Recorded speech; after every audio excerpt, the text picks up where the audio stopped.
አመሰግናለሁ። በርከት ያሉ ጥያቄዎች ናቸው፣ ግን ካለን ጊዜ አንጻር ያው ማስረዘም ያለብኝ አይመስለኝም እና ባጭሩ ለማለት ሞክራለሁ። አቶ ዘለሌ ያቀረበው ዲያስፖራ ሀገረ ካኦፒ ውስጥ የለም ወይ ያለው ምናልባት በስፋት ላይ ይገኝ ይችላል። ያ ደግሞ ምናልባት የሚመነጨው የትግሉ ዋና ባለቤት አገር ቤት ያለ ህዝብ ነው የሚል እምነት ስላለ ሊሆን ይችላል። ግን ደግሞ ጭራሽ የተረሱ አይደሉም። ለምሳሌ የግንቦት ማንፌስቶ ላይ ካየን በዲያስፖራው ምን አይነት ጠንካራ የሆነ ትግል አድርጎ የህዝባዊ እምቢተኝነቱን ሊደግፍና ወደ ውጤት እንዲበቃ ለማገዝ እንደሚችል በዝርዝር ሁሉ የተቀመጡ ነገሮች አሉ። ከቀባ አንጻር፣ ከሰላማዊ ሰልፍ አንጻር ኢቨን ቦታዎች ሁሉ እየተጠቀሱ የዲያስፖራው ሚና ምን ያህል ከፍተኛ እንደሆነ ተጠቅሷል። በአፍራሽነትም የተለያዩ ቦታዎች ላይ 3-4 ቦታ እንደተጠቀሰ አስታውሳለሁ። በተለይ ይሄ በጣም ጽንፈኛ የሆነና የብሔርተኝነት ፖለቲካ እየተጋጋለ እንዲመጣ በማድረግ ረገድ ከሶሻል ሚዲያ መስፋፋት ጋር ተያይዞ የዲያስፖራው ሚና ከፍ ያለ እንደሆነ የተጠቀሰበት ሁኔታ አለ። እሱ ብቻ አይደለም። ከውጭ ሀገር ወደ አገር ቤት የሚገቡ የውጭ አስተሳሰቦች ምናልባትም ለጠጥ ካደረግናቸው ባዕድ የሆኑ አስተሳሰቦች ሁሉ እየገቡ አገሪቱን እንዴት እንደሚያምሷት ሁሉ የተጠቀሰበት ሁኔታ አለ። አብዛኛዎቹ ውጭ ሀገር ተምረው የመጡ ምሁራኖች ናቸው እና እነሱ ይዘውት የሚመጡት አይዲዮሎጂ፣ አስተሳሰብ ከሀገሩ ነባራዊ ሁኔታ ጋር አልሄድ እያለ ምን ያህል ችግር እንደሚፈጥር በጣም ዘለግ ባለ ታሪክ የተገለጸ ይመስለኛል። ምናልባት በብቃት በስፋት ከዚህ በላይ ለመግለጽ ቅድም ያልኩት አስተሳሰቤ ተጽዕኖ አሳድሮብኝ ሊሆን ይችላል። እኔ በዋናነት ትግሉ መካሄድ ያለበት አገር ቤት ነው። ዋናው የትግል ተዋናኝ አገር ቤት ያለው ህዝብ ነው የሚል እምነት አለኝ። የውጩ ኃይል የማገዝ የመርዳት የማጠናከር ሚና ነው እንጂ ያለው በዋናነት ትግሉን የማካሄድና የመምራት ሚና የእሱ አይደለም የሚል እምነት አለኝ። ምናልባት እሱ ተጽዕኖ አሳድሮ አንተ በምጠብቀው መልኩ ላልገልጸው እችላለሁ፣ ግን ሚናው እዚህም እዛም ተገልጿል ማለቴ ነው። ሌላው ከዚህ ከዲጂታል ዓለም ጋር በተያያዘ አንዱ ግን ያሰብከው የሚል ነገር አንድ ሁለት ጊዜ ደጋግሞ ሲነሳ ሰምቻለሁና እኔን እንደ አንድ የፖለቲካ ኃይል አድርጋችሁ ባታዩ ጥሩ ነው። አንድ ግለሰብ ነኝ።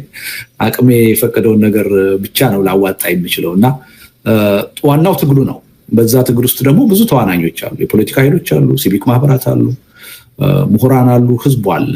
ምናልባት ከነዛ በዛ ሂደት ውስጥ ካሉ ግለሰቦች ውስጥ አንዱ ነኝ እኔ እና ምን አስበሃል፣ እንዴት ልታደርግ ነው የሚለው ጥያቄ ተገቢ አይመስለኝም።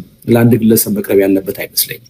ለአጠቃላይ ለኢትዮጵያ የፖለቲካ ኮሚኒቲ መቅረብ ያለበት ጥያቄ ነው እና እሱ ላይ የተዛባ አስተሳሰብ እንዳይኖረን ጥንቃቄ ማድረግ ያለብን ይመስለኛል። ግን ዞሮ ዞሮ ዶክተር እስማኤል ያልከው የዚህ የዲጂታል እንትንን የመጠቀም ጉዳይ እጅግ ወሳኝ ነው። በተለይ በአሁኑ ዘመን ሰላማዊ ህዝባዊ እምቢተኝነትን በአንድ ሀገር አቀጣጥሎ ለውጤት ለማብቃት የማይተካ ሚና ነው ያለው። ሪሊ አገሮች ወደ ለውጥ እንዲገቡ፣ አምባገነኖች ቀድሞ በነበረው አቅም ህዝብን ማፈን እንዳይችሉ አንድ የተፈጠረ እድል ቢኖር የዲጂታል ወርልድ ላይ መግባታችን፣ ለኢንፎርሜሽን ቴክኖሎጂ ዘመን ላይ መሆናችን ነው እና እሱን በአግባቡ ካልተጠቀምን የትም መድረስ የምንችል አይመስለኝም። በዛ ደረጃ እንደ ግለሰብ ልደቱ ድክመት ሊኖርብኝ ይችላል። እርግጥ ነው እውነቱን ለመናገር በሚዲያዎቹ ትብብር፣ በደጋፊዎች ትብብር ወደ ህዝብ ማቅረብ የምፈልገውን ሀሳብ ሁሉ ለማቅረብ ተቸግሬያለሁ የሚል እምነት የለኝም። ግን የግሌ የራሴ የምለው ትዊተር፣ ኤክስ ወይም ደግሞ ፌስቡክ የለኝም። ይሄን የሚያደረኩት በምክንያት ነው። ግን ሪሊ ብዙ ሰዎች ተረባርበው አሁን እያሳመኑኝ ነው። ሊኖርህ ይገባል የሚለውን ጫና አልቻልኩትም። ሀሳቦችም አሳማኝ ናቸው የሚል እምነት አለኝ። በቅርብ ጊዜ እሱን እንዲኖረኝ የማድረግ ፍላጎት አለኝ። ዞሮ ዞሮ እኔ ኖረኝም አልኖረኝም እሱ ወሳኝ አይመስለኝም። ወሳኙ ትውልዱ፣ ትግሉ ይሄን እውነታ አውቆ በአግባቡ መጠቀም ይኖርበታል። በተለይ ሰላማዊ ህዝባዊ እምቢተኝነት አገር ቤት ተጀምሮ ተቀጣጥሎ ለውጤት እንዲበቃ ከፈለገን እሱን በአግባቡ በስፋት የመጠቀም ጉዳይ ምትክ የለሽ ነው የሚል እምነት አለኝ እና ምን አስበሃል ሳይሆን ምን አስበናል፣ የፖለቲካ ኃይሉ ይሄን ጉዳይ በአግባቡ ለመጠቀም ምን አስቧል የሚለው ላይ ማተኮሩ ተገቢ ይመስለኛል። ልደት ወደ ሌላ ጥያቄ ከመሄድ በፊት እዚህ ዜድኤ በሚል የገባ ወደ 20 የሚጠጉ ሰዎች ነው የጋበዝነው። እስካሁን 11 ወይም 12 ሰዎች ናቸው መናገር የቻሉት። አንዳንዶቹ ሰዎችም ያው አንድ ትልቅ ችግር አገራችን ውስጥ አለ። አሁን የማንበብ ባህላችን በጣም ወርዷል። በተለይ ከዚህ ከኢንፎርሜሽን ቴክኖሎጂ መስፋፋት ጋር ተያይዞና አንዳንድ ሰዎች ግብዣው የደረሳቸው እንደሚገኙም ካሳወቁ በኋላ በስራ ጫና ምክንያት መጽሐፉን አንብበን መጨረስ አልቻልንም፣ መጨረስ አይደለም ማጋመስ አልቻልንም ብለው በዛ ምክንያት ይቅርታ የጠየቁ ብዙ ሰዎች አሉና እንግዲህ አንዳንዶቹ ባይገኙ በዛ ምክንያት እንደሆነ ማወቁ ጥሩ ነው። ምናልባት የሚገቡ ተጨማሪ ሰዎች ካሉ ምንጠብቃቸው ይሆናል ለተወሰነ ጊዜ። ያለን ሰዓትም ያው ትንሽ ብዙ ሄዷልና ብዙ ላይሆን ይችላል። ኤኒዌይ ወደ ጥያቄዎቹ ልመለስና ሌላው ይሄ አሁን ከአቶ አንዳርጋቸው ሀሳብ ጋር ተያይዞ በቃሉ ያነሳው ጥያቄ አለ። እኔ ለምሳሌ አቶ አንዳርጋቸውን ዛሬ እዚህ መድረክ የጋበዝኩት በምክንያት ነው። አውቃለሁ አቶ አንዳርጋቸው ምን አይነት አስተሳሰብ እንደሚያራምድ። ግን እኔ እንዲህ አይነት መድረክ ስንከፍት ከኛ አስተሳሰብ ጋር ብቻ የሚሄድና እኛ የምንፈልገውን አስተሳሰብ ብቻ የሚደግፍ ሰው መምጣት አለበት የሚል እምነት የለኝም። አቶ አንዳርጋቸውን ብቻ አይደለም ሌሎች ሰዎች በትጥቅ ትግል በጣም ጠንካራ የሆነ እምነት ያላቸውን ሰዎች ዛሬ ጋብዣቸው ነበር። ግን በቅድም ባልኩት ምክንያትና በተለያየ ምክንያት አልተገኙም። እና ምንድነው አቶ አንዳርጋቸው ዛሬ እዚህ ተገኝቶ ያለውን አቋም መግለጹ በጣም ነው ደስ ያለኝ። ትልቅ ነገር ነው። በዚህ አጋጣሚ ምስጋናዬን አቀርባለሁ። ዞሮ ዞሮ ምንድነው አንዱ መታወቅ ያለበት ነገር ምንድነው አሁን ኢትዮጵያ ውስጥ ከኔ ይልቅ ወይም ደግሞ ዛሬ እዚህ ቀርበው በሰላማዊ ትግል እምነት አለን ብለው በጽናት ከተናገሩት ሰዎች በላይ በስፋት ማህበራዊ መሰረት ያለው አስተሳሰብ የእናቱ አንዳርጋቸው አስተሳሰብ መሆኑን መካድ አይቻልም ወይም አያስፈልግም። አብዛኛው ሰው በኃይል ነው ለውጥ የሚመጣው የሚል እምነት ነው ያለው። እንግዲህ በድርሰቱም ውስጥ አይታችኋል። ሀገረ ካኦፒ ውስጥ አብዛኛው ህዝብ በሰላማዊ መንገድ ለውጥ አይመጣም፣ በኃይል ነው የሚመጣው፣ በትጥቅ ትግል ነው የሚል የፖለቲካ ኃይሎቹም አስተሳሰብ ነበረ። የአብዛኛዎቹ ምናልባት ከ90% በላይ የሚሆኑት የህብረተሰቡ አስተሳሰብ ነበር፣ የዲያስፖራው አስተሳሰብ ነበር። ሄዶ ግን ያ ነገር ያመጣውን ውጤት አይተናል። ተጨባጭ ሁኔታ አሁን ማህበራዊ መሰረት ያለው የኔ አይነቱ አስተሳሰብ አይደለም። ቅድም አቶ አንዳርጋቸው ያለው አይነት አስተሳሰብ ነው ሰፊ ማህበራዊ መሰረት ያለው። ይሄን በደንብ አምኖ መቀበል ያስፈልጋል። ለዚህ ነው ሰላማዊ ትግል ምን ያህል ውጤታማ የሆነ የትግል ስልት እንደሆነ እያወቅን ያን መጠቀም ባለመቻላችን ወደ አደጋ እየሄድን ነው። ኢትዮጵያ አሁን ከመዳን ይልቅ ወደ መፍረስ የመሄድ እድል ነው ያላት የሚል ሐሳብ የምናራምደው ያለ ምክንያት አይደለም። በሰላማዊ ህዝባዊ እምቢተኝነት ህብረተሰብ ውስጥ ያለው አመለካከት በጣም የሚገርም በጣም ቀጫጫ በመሆኑ እምነቱ ገና አልተፈጠረም የለም። እና ትልቁ ችግር ይሄ ነው። እዚህ ወረቀት ለሚያቀርቡ ንግግር ለሚያደርጉ ሰዎች አንድ አጭር 3 ጥያቄዎችን የያዘች መጠይቅ ለመበተን ሞክሬ ነበረ ከዚህ ውይይት በፊት። እና ከነዚህ ጥያቄዎች ውስጥ አንዱ የመጨረሻው ጥያቄ አሁን በያዝነው መንገድ ከቀጠል ኢትዮጵያ የሀገረ ካኦፒ የመፍረስ እድል ይገጥማታል ወይስ አይገጥማትም? ወይም በስንት መቶ ወይም በስንት እጅ ይገጥማታል ብለው ያምናሉ የሚል ጥያቄ ነበር ያቀረብኩት። ከጥያቄ ካቀረብኩላቸውና መጽሐፉን አንብበው ከጨረሱ ሰዎች ውስጥ ወደ 90% የሚሆኑት ከ80% በላይ የመፍረስ እድል ነው ያላት የሚል ያቀረቡት። የተወሰኑ ሰዎች 50% ግማሽ የሚል ሐሳብ ያቀረቡ አሉ። በእርግጥ አሁን ለምሳሌ አቶ አንዳርጋቸው ያቀረቡት በጣም ዝቅተኛ ነው በዚህ ረገድ። የብዙ ሰዎች አስተሳሰብ ግን የሚለው ይቺ ሀገር አሁን በያዘችው መንገድ ከቀጠለች ትፈርሳለች የሚል። ስለዚህ አማራጩ ምንድነው የሚለውን ነገር በደንብ መመርመርና ማየት አልተቻለም የሚል እምነት አለ። ሀገር ካኦፒን በድርሰት መልክ ለመጻፍ ያስገደደኝም በምን ቋንቋ ብንነጋገር ልንግባባ እንችላለን፣ በምን የተለየ ስልት ብንነጋገር ልንግባባ እንችላለን። በቀጥታ በመነጋገር ልንግባባ አልቻለም። ከራሳችንም ታሪክ ተምረን ልንግባባ አልቻለም። ከሌሎች ሀገሮች ታሪክም ተምረን ልንግባባ አልቻለም። ሰላማዊ ትግል ከኢትዮጵያ እውነታ የራቀ አይደለም፣ እንደሚባለው አይደለም። በ1960ዎቹ 40 ዓመት በስልጣን ላይ የነበረውን መንግስት አንኮታክቶ የጣለው ሰላማዊ ህዝባዊ እምቢተኝነት ነው። የንጉሱን ስርዓት ትጥቅ ትግል አይደለም። 97 ዓመተ ምህረት ያና ያህል የፖለቲካ ለውጥ ኢትዮጵያ ውስጥ ያመጣው በአግባቡ ባንጠቀምበትም ሰላማዊ ትግል ነው። 2010 ላይ ለነ ዶክተር አብይ ወደ ስልጣን መምጣት ምክንያት የሆነው የትግል እንቅስቃሴ በዋናነት ያመጣው ትጥቅ ትግል አይደለም፣ ሰላማዊ ትግል ነው፣ ወይም ደግሞ ሰላማዊ ህዝባዊ እምቢተኝነት ነው።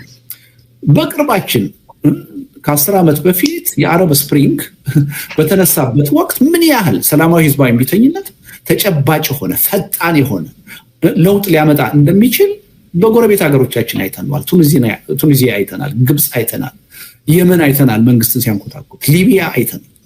በአጭር ጊዜ ወር ባልሞላ ጊዜ ውስጥ አሁን አንዳንድ ሰዎች 45 ቀን በጣም አጭር አይደለም ወይ ስሜታዊ የሆነ አመለካከት አይደለም ወይ ይላሉ። አይደለም። እዚህ አጠገባችን ሱዳን መንግስት የተፈነቀለው በሳምንት ጊዜ ውስጥ ነው። አሁን በቅርቡ ያየ ነው የፔሩ መንግስት በዋናነት 4 ቀን ነው ዋናው ህዝባዊ እምቢተኝነት ተቀጣጥሎ የተካሄደ። ሳምንት ባልሞላ ጊዜ ነው የተንኮታኮተ። ብዙ ሀገሮች አሁን as you speak ብዙ ሀገሮች በዛ አይነት እንቅስቃሴ ውስጥ ነው ያሉት ሰሞኑን እዚህ ላቲን አሜሪካም ውስጥ አፍሪካም ውስጥ ኤዥያም ውስጥ በተጨባጭ ሰላማዊ ህዝባዊ እምቢተኝነት ምን ያህል ባጭር ጊዜ በቀላል መስዋዕትነት በተለይም ደግሞ ለተሻለ ውጤት ሊያበቃ እንደሚችል በሪሰርች የተረጋገጠ ነው። በታሪካዊ ሂደትም በእኛም ሀገር ታይቷል፣ በሌላም ሀገር ታይቷል። ግን ይሄን ለመቀበል አልቻለም። አሁንም እየቀጠልን ያለነው በትጥቅ ትግል ደግሞ ቀጥለን በሚሊዮን የሚቆጠር ህዝብ በዚህ 7 ዓመት ብቻ አጥተናል። ትጥቅ ትግሉን ልናስቀረው አንችልም። ምክንያቱም በስልጣን ላይ ያለው መንግስት ባህሪ ትጥቅ ትግል እንዲኖር የሚያደርግ ነው። ያን እውነታ ማናችንም ልንክድ አንችልም፣ መቀበል አለብን። እኛ ወደድነውም ጠላነውም ቀጥሏል፣ ወደፊትም ይቀጥላል። ግን ሄደን አገር አልባ እንዳንሆን ወደ ባሰ ቀውስ እንዳንገባ ምናልባትም ብዙ መስዋዕትነት ተከፍሎ የመንግስት ለውጥም ከመጣ ያ ለውጥ እንዳለፉት የአንድ አምባገነን በሌላ አምባገነን መተካት እንዳይሆን የሚቻለው እንዴት ነው የሚለውን ነገር ሪሊ ብዙ ተመክሮች አሉ። ግን አሁንም በድጋሜ ሀገረ ካዋፒ ላይ ለማሳየት የተሞከረው ይሄ በአጭር ጊዜ በቀላል መስዋዕትነት ለዘላቂ ለውጥ በሚጠቅም መልኩ ለውጥ ማምጣት ይቻላል። የኢትዮጵያ የፖለቲካ ኃይሎች አሁን ለምሳሌ ሀገረ ካዋፒ ላይ ሊበራል ፓርቲው ያስቀመጣቸውን 11 ቅድመ ሁኔታዎች በብቃት ሰርተን ካሟላን ያን ማሟላት ይቻላል ወይ? በጣም ትልቅ ፈተና ነው። የኢትዮጵያ ፖለቲከኞች የቀላል ነው ብዬ አላምንም። እሱን ግን ይቻላል ብለን እሱን ሌት ተቀን ሰርተን ካሳካን ግን በእኛ በኩል አስፈላጊ የምንላቸውን ቅድመ ሁኔታዎች ካሟላን 45 ቀን አምባገነን መንግስትን ለማንበርከክ በጣም እንደውም ሰፊ ጊዜ ነው የሚል እምነት አለ። እጅግ ሰፊ ጊዜ። ከዛ ባነሰ ጊዜም አንድን አምባገነን መንግስት ማሸነፍ፣ ለሰላማዊ ድርድር ውይይት ማንበርከክ ወዶ ሳይሆን ተገዶ ይቻላል የሚል እምነት ነው ያለ። እንዴት እንደሚቻል ደግሞ በዝርዝር እዛ ውስጥ ቀርቧል። የሚካሄደው ሰላማዊ ትግል ከማሸነፍ ውጪ እንዴት ሌላ አማራጭ እንዳይኖረው ማድረግ እንደሚቻል ተጀምሮ እንደማይቋረጥ የሚካሄደው ሰላማዊ ህዝባዊ እምቢተኝነት በጮሌዎች እንዳይጠለፍ እንዴት ማድረግ ይቻላል? ሄዶ እንዳይደናቀፍ እንዴት ማድረግ ይቻላል? ሄዶ አንድን አምባገነን በሌላ አምባገነን እንዳይተካ ማድረግ እንዴት ይቻላል? ብዙ ሺዎችን እንዳይጨርስ እንዴት ማድረግ ይቻላል? ብዙ ዓመታትን እንዳይጨርስ እንዴት ማድረግ ይቻላል የሚለው ነገር ሁሉ በዝርዝር የተካተተበት ሰነድ ነው ዛሬ እየቀረበ እና ሪሊ ሰላማዊ ትግል እውነቱን ለመናገር በጭንቀት ነው። ይሄን ከጭንቀት የመነጨ ጽሁፍ ነው የሚለው ያለ ምክንያት አይደለም። መግባባት አልቻለም እና ነገሩ በጣም ከባድ ነው። አንዳንድ ሰዎች ስለ ሰላማዊ ትግል ሳወራ ቀላል ነው ስል እንዲሁ ዝም ብዬ ቀላል ነው እያልኩ እንደሆነ አድርገው የሚወስዱ አለ። እያልኩ አይደለም። ቀላል የሚሆነው እምነቱ ከሰረጸብን፣ እምነቱ ሰርጾብን እሱ የሚጠይቀውን ዋጋ ለመክፈል ከተዘጋጀ ያኔ በጣም ቀላል ነው። አሁን ባለው የኢትዮጵያ ተጨባጭ ሁኔታ ጋር እጅግ ከባድ። ያን ከባድ ያደረግነው ግን አገዛዙ ጠንካራ ስለሆነ የተለየ ጉልበት ስላለው አይደል። እኛ የሰላማዊ ትግልን ኃያልነት በአግባቡ ተረድተን መጠቀም ስላልቻለ እና ከዚህ የመነጨ ነው ማለት ነው።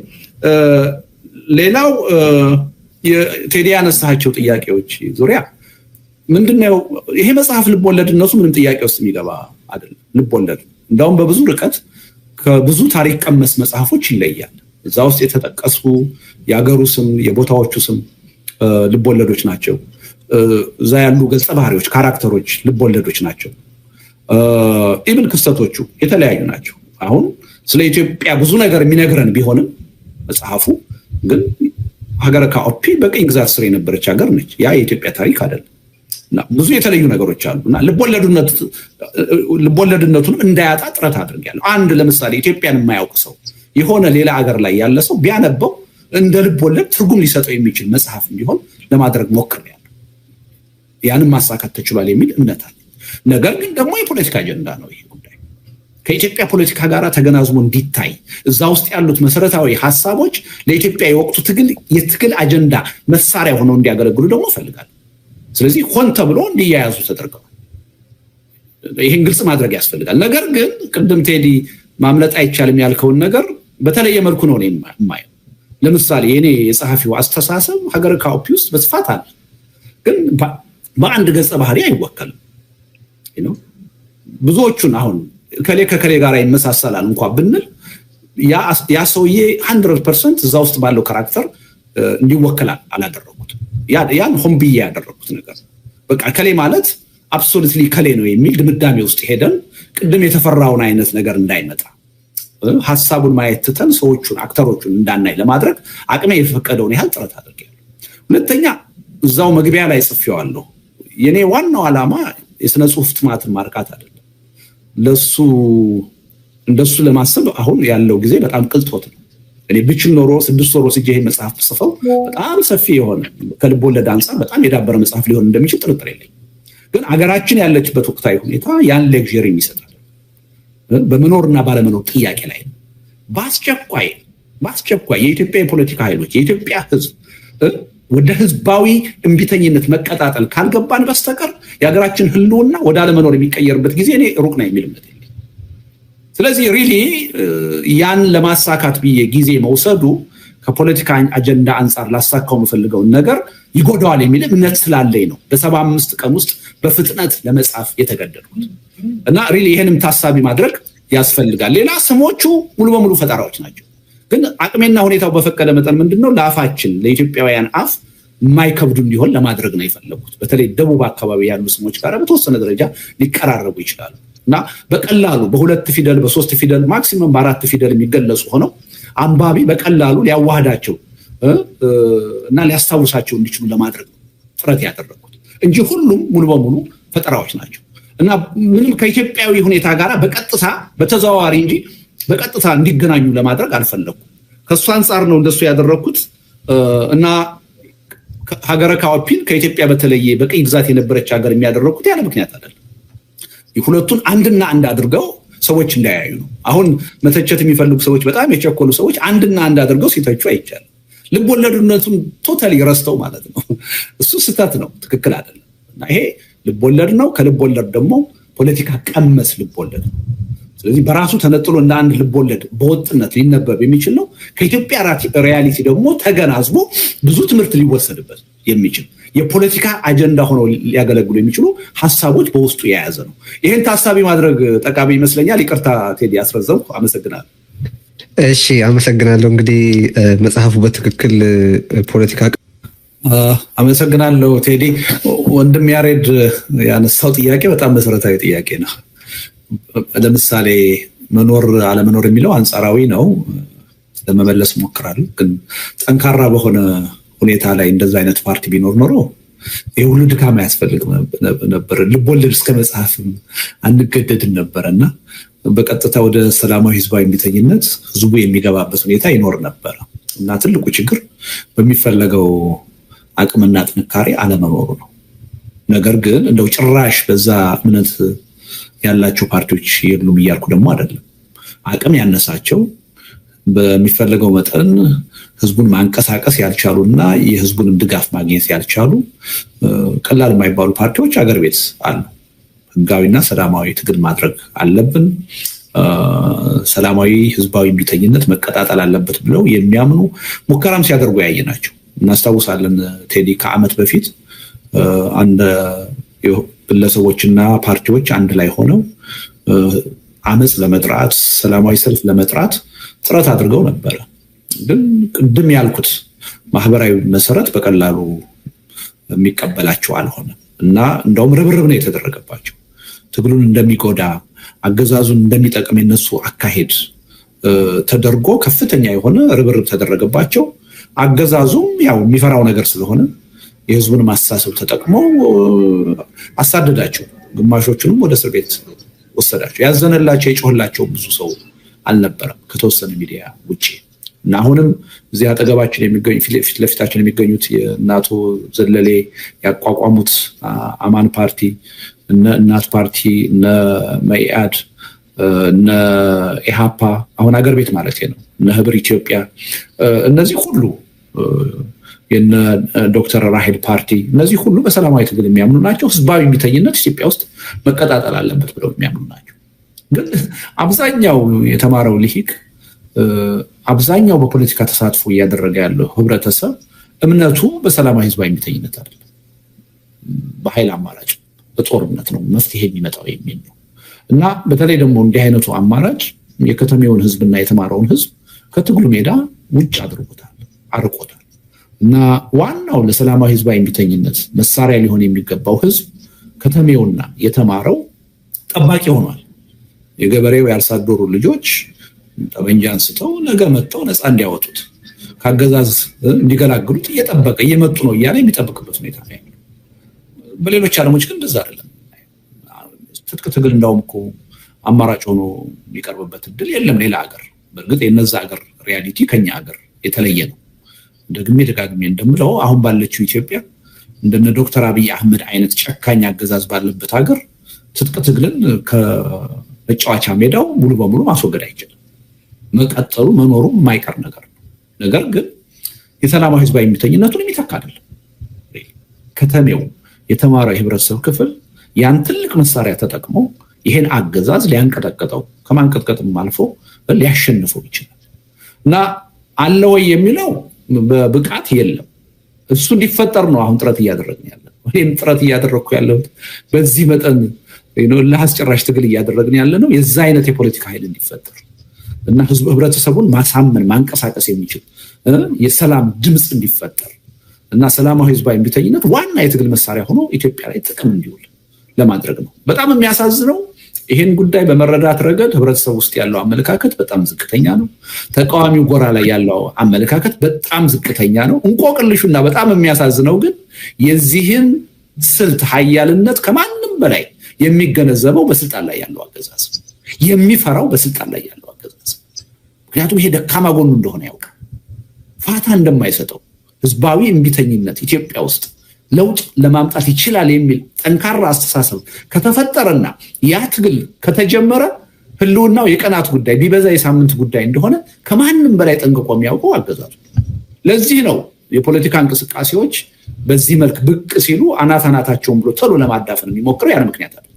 የሚፈራው ስልት ስለሆነ ሪሊ ይሄን የሚፈራው ምን ጊዜም ቢሆን የተሟላ ዝግጅት አድርጎ ሊመክተው የማይችለው ሊቋቋመው የማይችለው ደካማ ጎኑ የሆነውን ይሄን ስልት ሪሊ መጠቀም አለብን። ይሄ ማንንም በትጥቅ ትግል እምነት ያላቸውን የሚጎዳ አይደለም።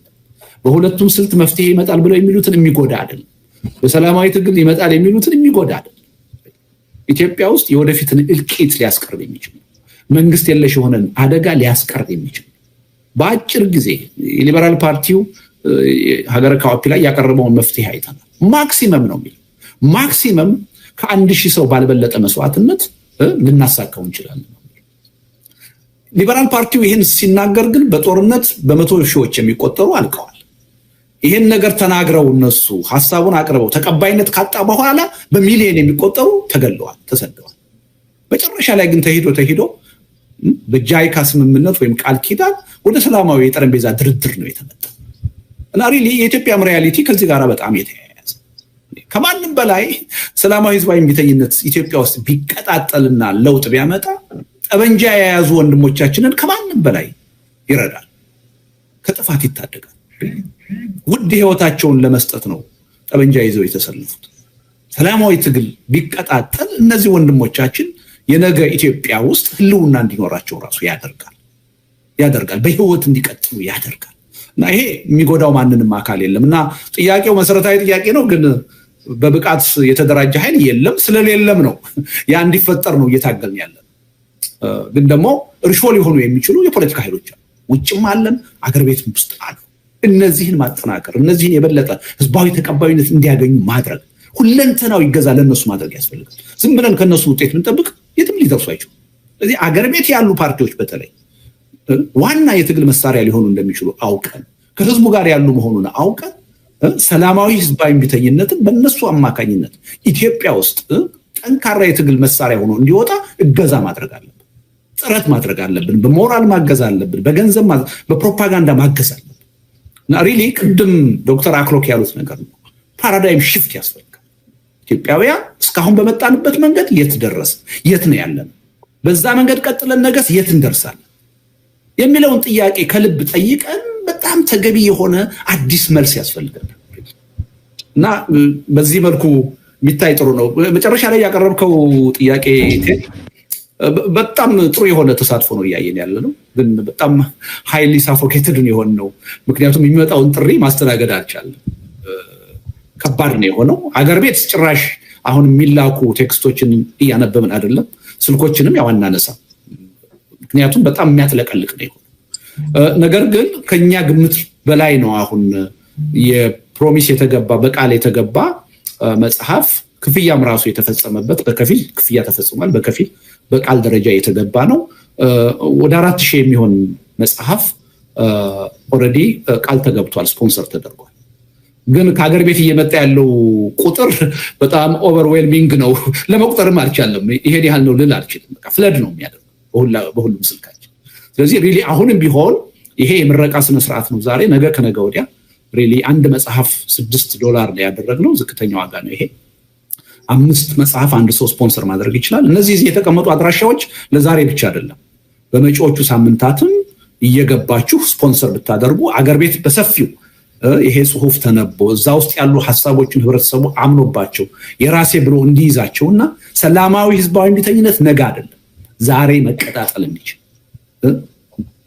መቀጣጠል እንችል እና ወደ ውጤት እንዲቀየር ሁላችንም መረባረብ አለብን የሚል እምነት አለ እና በግዢ ደረጃም በጣም ጥሩ ሁኔታ ነው ያየነው ሪሊ ማስተናገድ የማንችልበት ሁኔታ አሁን ለምሳሌ አንድ መጽሐፍ የሚገዛውን ሰው 5 መጽሐፍ ስፖንሰር የሚያደርገውን ሰው ንግለጽ ብንል 3-4 ሰዓትም አይበቃልም ለዛ ነው የተወነውና ከ15 መጽሐፍ በላይ ብቻ ስፖንሰር 15 መጽሐፍ ቀላል አይደለም ሰው በጣም እውነቱን ለመናገር ማመስገን አለበት ትልቅ ተነሳሽነት ነው 15 መጽሐፍ በአሜሪካን ካየነው $90 ማለት ነው ቀላል አይደለም ስለዚህ በዚህ ደረጃ ከ$90 እና ከዛ በላይ ፕሌጅ ያደረጉን ነው አሁን እየገለጽን ያለው እና ከግምታችን በላይ የሆነ ተሳትፎ ነው ያያየን ያለው ሪሊ ይሄ ተስፋ ሰጪ ነው ሰው በሰላማዊ ህዝባዊ ቢተኝነት ለውጥ መምጣት አለበት የሚል አዲስ ተነሳሽነትም እየተፈጠረ ነው ቅድም ኢትዮጵያ ከመዳን ይልቅ የመፍረስ እድል ነው ያላት የሚል አስተሳሰብ በብዙ ሰዎች ላይ እንዳለ አሁን ትንሽ በመከርኩት ሙከራ አይቻለሁ ብያለሁ ያን ሐሳብ ከሚጋሩ ሰዎች ውስጥ አንዱ ነኝ ቀደም ሲል 75-80% ኢትዮጵያ የመፍረስ እድል ነው ያላት የሚል እምነት ነው ያለው ትንሽ ዝቅ ብሏል ያ አንዱ ዝቅ ያለው ምንድነው ብዙ ኢትዮጵያውያን ወደ መተባበር ትግል የመሄድ አዝማሚያ ያሳያል ይተባበራሉ ብለን ማንገምታቸው የፖለቲካ ኃይሎች በትጥቅም ያሉ በሰላማዊ ትግልም ያሉ መተባበር አለብን ካልተባበርን የትም አንደርስም የሚል በጣም ቀላል ያልሆነ አስተሳሰብ ኢትዮጵያ ውስጥ እየተፈጠረ እኔ በዚህ ምክንያት አሁን ብትጠየቅ ወደ 65% ወደ 70% ወረድ ብሏል ስቲል ግን አሁንም ከመዳን ይልቅ የመፍረስ አደጋ ነው ከፊታችን ሪሊ ሀገር ካኦፒን ስናነብ ይሄን በደንብ እንረዳለን አገር ይፈርሳል ሲባል ወንዙ ተራራው ሸንተረሩ ይበጣጠሳል ማለት አይደለም ይወድማል ማለት አይደለም በእያንዳንዱ ቤተሰብ በእያንዳንዳችን ህልውና ላይ የሚመጣ አደጋ ነው ፓስፖርት ቪዛ የተመታበት ፓስፖርት ቢኖርን ካዝናችን ውስጥ $1 ሚሊዮን ቢኖር እንደዛ አይነት ሁኔታ ውስጥ ሲገባ ዋጋ እንደሌለው ሀገር ካኦፒ በደንብ ያሳየን አሁን ኢትዮጵያ ውስጥ እየመጣ ያለው አደጋ ይሄ ነው እና ይሄን በደንብ እንረዳ የህብረተሰቡ ተሳትፎ በጣም አስደሳች ነው ግን በአንድ ፕሮግራም ሊስተናገድ የሚችል አይደለም ይሄ ሁኔታ ቀጣይ ነው ስለዚህ አሁን የተፈረመበት መጽሐፍ የምትፈልጉ መግዛት ትችላላችሁ ግን አስታውሱን ላኩልን ስማችሁ ፈርመን እንድንልክላችሁ ከዛ ውጪ አሁን ፕሌጅ የምታደርጉ አገር ውስጥ ላለ አንባቢ ምክንያቱም ይሄ መጽሐፍ በምንም ተአምር አገር ቤት ገብቶ ሊነበብ የሚችል አይደለም በሃርድ ኮፒ መንግስትም አይፈቅድም እናውቀዋለን እና ህብረተሰቡ ደግሞ የገንዘብ አቅሙ አሁን ዝቅተኛ ስለዚህ ማንኛውም ሰው ኢትዮጵያ ውስጥ ያለ ፍላጎት ያለው እንዲያገኝ ይፈልጋል ያን በርደን እንዲጋሩ ነው እንጂ እኔ ጥያቄ ለሚያቀርብ ሁሉ ወደፊት በነፃ የሚያገኝበት ሁኔታ መመቻቸት አለበት ብዬ ነው ያሰብኩት አሁን ግን ስፖንሰር እየተደረገ ነው ስለዚህ ይሄን የስፖንሰርሺፕ እንቅስቃሴ በመጪዎቹ ቀናት ሳምንታትም መቀጠል አለበት ብዬ አምናለሁ በእነዚህ ቁጥሮች ተጠቅማችሁ ፕሌጅ ማድረግ ትችላላችሁ ግዢ መፈጸም ትችላላችሁ ክፍያ ደግሞ በተቀመጡት አካውንቶች መላክ ትችላላችሁ እና ይሄን ነው የሚለው እና የተገኘው ውጤት ሪሊ ከምንጠብቀው በላይ ነው አክባሪ ይስጥልን ይሄ የሚያሳየው ምንድነው ጉዳዩን የመረዳት ሁኔታ ተፈጥሯል ይሄ የሀገር ጉዳይ ነው የአንድ መጽሐፍ ምረቃ ጉዳይ አይደለም የትግል ጉዳይ ነው ለውጥ ለማምጣት መሳሪያ የመፈለግ ጉዳይ ነው የሚል አስተሳሰብ ማደጉን ነው ያሳየ እንጂ እንደ አንድ መጽሐፍ ቢያዩት ማንንም ትኩረት ሰጥቶ ይሄን ያህል ገንዘብ ፕሌጅ ያደርጋል የሚል እምነት የለኝም። እና አገር ውስጥ ደግሞ የምትኖሩ ኢትዮጵያውያን ባስቀመጥናቸው ቁጥሮች ቴክስት አድርጉልን፣ ስማችሁን ጻፉልን። ቴክስት ስታደርጉ ከተቻለ ዋትሳፕ ቁጥር ወይም ደግሞ ቴሌግራም ላኩልን ወይም ኢሜል ላኩልን። በዛ አማካኝነት እንዲደርሳችሁ እናደርጋለን። በጣም ነው አገር ቤት ያለው ሰው ለማንበብ ምን ያህል ፍላጎት እንዳደረበት ያየሁት። በምርጫ 97 ማቃቸው በጣም ሪሞት ምላቸው አካባቢዎች በደቡብ፣ በኦሮሚያ፣ በአማራ፣ በትግራይ ከዛ ጭምር ነው ሰዎች ጥያቄ እያቀረቡ ያሉት። በነገራችን ላይ በሳተላይት እየተላለፈ ነው ቴዲ ይሄ ፕሮግራም። ስለዚህ ቅድም በመቶ ሺዎች ስትል ሰምቻለሁ፣ በሚሊዮኖች ናቸው አሁን እየተከታተሉት ያሉት እና ሪሊ የሚመጣው ጥያቄ ፍለድ ነው የሚያደርገው። ስለዚህ ስፖንሰር ለማድረግ የምትፈልጉ ሰዎች አሁንም ከ5 መጽሐፍ ጀምሮ በሚመጡት ሳምንታትም ትቀጥላላችሁ የሚል ተስፋ እናደርጋለን እና ይሄን ሐሳብ አገር ቤት ውስጥ አስገብተን በአጭር ጊዜ ውስጥ በሰላማዊ ህዝባዊ እምቢተኝነት ለውጥ መምጣት ይችላል የሚል ጽናት ፈጥር እኔ 45 ቀን እጅግ ሰፊ ነው የሚል እምነት እኔ በዚህ ጉዳይ ላይ ከሚዲያ ጋራ ተቀጣይ ውይይቶች እናደርጋለን የሚል እምነት አለኝ። ምን ማለት ነው፣ እንዴት ነው በ45 ቀን የሚቻለው የሚለውን በዝርዝር ህብረተሰባችን እንዲጨብጠው ማድረግ ይቻላል። በተጨባጭ ዝም ብሎ በስሜት አይደለም። እኔ 34 ዓመት በዚህ ትግል ውስጥ ቆይቼ 6 መጽሐፍ ጽፌ በመቶዎች የሚቆጠር አርቲክል ጽፌ ብዙ የሰላማዊ ትግልን የሚመለከቱ ጥናቶችን አይቼ በስሜት 45 ቀን ብዬ ልጽፋል። አገዛዙ ይሄን ጠንቅቆ ያውቃል። በስሜት አይደለም፣ በምክንያት ነው። ስለዚህ ሪሊ ይሄን ፕሮጀክት ሁላችንም ተረባርበን ይሄ ሐሳብ ወደ ህዝብ እንዲገባ ማድረግ አለብን ብዬ አስባለሁ። በጣም ያረካ ፕሮግራም ነው። ቴዲም በጥሩ ሁኔታ እየመራችሁት ነው። ጴጥሮስ ይልቃል፣ ሌሎች ከጀርባ የሚተባበሩ ሰዎች አሉ፣ ብዙ ሰዎች በቃሉ